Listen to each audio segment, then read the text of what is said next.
This is a brand new set of strings, but the low E string sounds dead. The rest of the strings are crisp and clear. But the E is dead as a doornail. What's going on?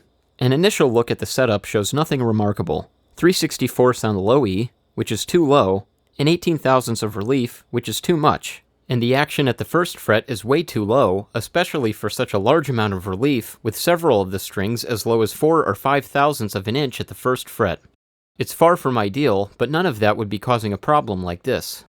However, I did notice that the A string action is higher than the low E, and these are fixed saddles. You can't move them up or down individually. The rest of the strings also followed suit and were all about 1/64th of an inch higher than the low E, and that was the first major clue. The low E must have dug a groove into the saddle to the point where it's disproportionately lower than the other strings. And you know what else happens when there's a deep, wide groove in the saddle? The same thing that happened in one of my previous videos when I was working on a Gretsch. The wide contact point kills tone and kills intonation. In extreme cases, the string can even sound like it's 10 years old and corroded beyond redemption. Narrowing the contact point on the saddle is similar to narrowing the contact point on the frets after leveling, also known as recrowning. The purpose is to create a thin contact point that will allow the string to intonate correctly as well as ring out with a clear and resonant tone.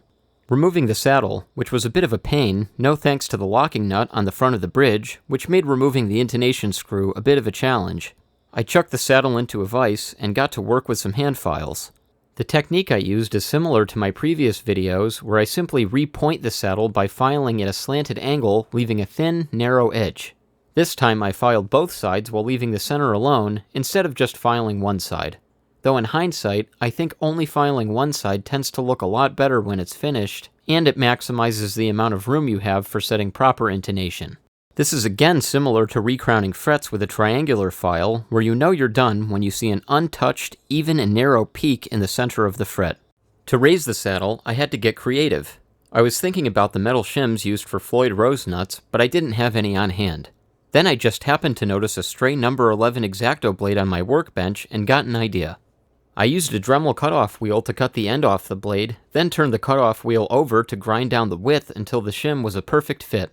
It took a little dexterity with some needle nose pliers and a precision screwdriver to drop the shims perfectly into the slot. I ended up using 2 razor blades to get the low E string up just a little bit higher than the A string, which is exactly where you want it. This is a big improvement from the low E string being a 64th of an inch lower than the A, which just looks and feels completely wrong. Once the shims are in and the saddle is reinstalled, I'm ready to give it a try. I'm confident it'll sound a million times better than before.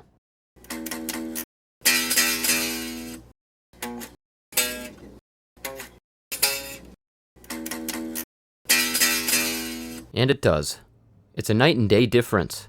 And all it took was repointing the saddle, creating a narrow peak for the string to rest on that allows it to intonate perfectly and ring out clear as a bell. All that's left is a standard setup to get rid of that pesky buzz.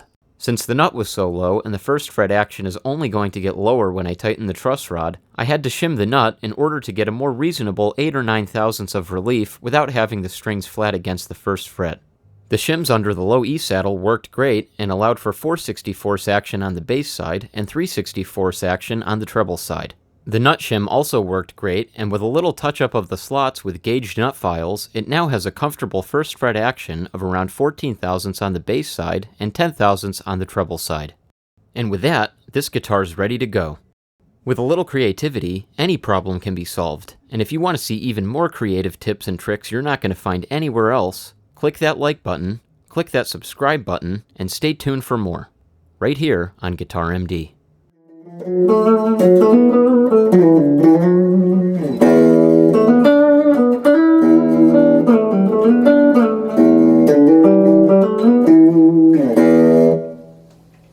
A commenter posted this recently on my video about repointing saddles. This is terribly wrong, my friend.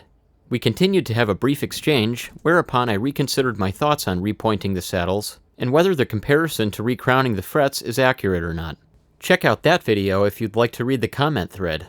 Next time I run into a similar problem as the one in this video, I'll see if a more moderate approach with a nut file solves it. That method would be similar to backfiling nut slots to create a ramp for the string, and maybe a more appropriate fix. I always appreciate respectful criticism, and it reminds me of one of the first concepts Steve taught me.